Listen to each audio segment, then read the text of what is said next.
আসসালামু আলাইকুম সবাইকে। তো প্রিয় বন্ধুরা, আজকে আমরা ইও থেকে ঠ পর্যন্ত লিখব। তো এটি হচ্ছে ব্যঞ্জনবর্ণ লেখার চতুর্থ পর্ব। এই পর্বে ইও, ট, ঠ এই তিনটি বর্ণ আমরা প্রত্যেকটি ভিডিওতে কিন্তু তিনটি করে বর্ণ লিখি। তো শুরু করা যাক। তো ইও লিখতে হলে প্রথমে যে কাজটি করতে হবে, লিখতে হবে। সরি, সরে আর রস্যি দীর্ঘ রস্য দীর্ঘ লিখি না, এটাই আগে লিখতে হবে। এটা এইভাবে লিখে সুন্দর করে লিখতে হবে। লিখে এখান থেকে এভাবে এনে এভাবে, তাহলে ইয়েটা সুন্দর হবে। আবার দেখাচ্ছি, প্রথমে এর মতো লিখতে হবে, এভাবে লিখে এখান থেকে এভাবে এনে এভাবে দিতে হবে। প্রথমে আমাদের যে কাজটি করতে হবে সেটা হচ্ছে লিখতে হবে, তারপর হচ্ছে এভাবে এনে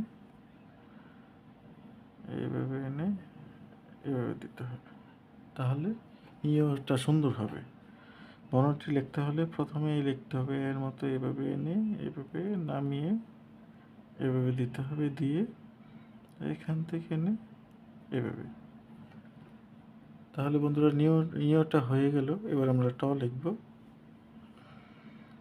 ট লিখতে হলে প্রথমে একটি মাত্রা দিতে হবে। মাত্রা দেওয়ার পর এইখান থেকে এভাবে এনে তারপর হচ্ছে মাত্রাটা দিয়ে দেব। আবার দেখাচ্ছি, প্রথমে একটি মাত্রা দেব, তারপর এইখান থেকে হয়ে গেল। আগে প্রথমে একটি মাত্রা দেওয়ার পরে এইভাবে এনে তারপরে এভাবে। টটা কিন্তু এভাবেই লিখতে হবে। সুন্দর করে লিখতে হলে প্রথমে মাত্রা দিতে হবে, দিয়ে এভাবে এনে তারপরে এই মাত্রাটা দিয়ে দেব, শেষ। তো আমরা ইয় এবং ট লিখলাম, এবার ঠ লিখব। ঠটা কিন্তু অনেকে সুন্দর করে লিখতে পারেন না। আজকে ভিডিওটি দেখার মাধ্যমে কিন্তু ঠটা সুন্দর করে লিখতে পারবেন। তো এই বর্ণগুলো কিন্তু বারবার প্র্যাকটিস করা লাগে, তাহলে বর্ণটি সুন্দর হয়। তো ঠ লিখতে হলে আগে একটি মাত্রা দিতে হবে।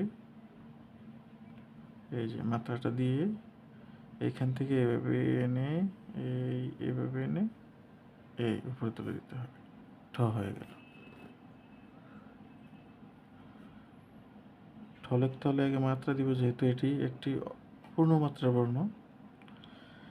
এইভাবে এনে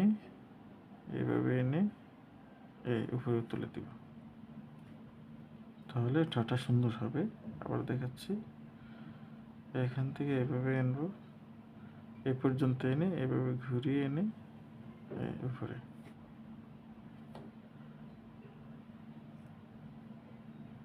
এখানে এনে তারপর এখান থেকে ঘুরিয়ে এনে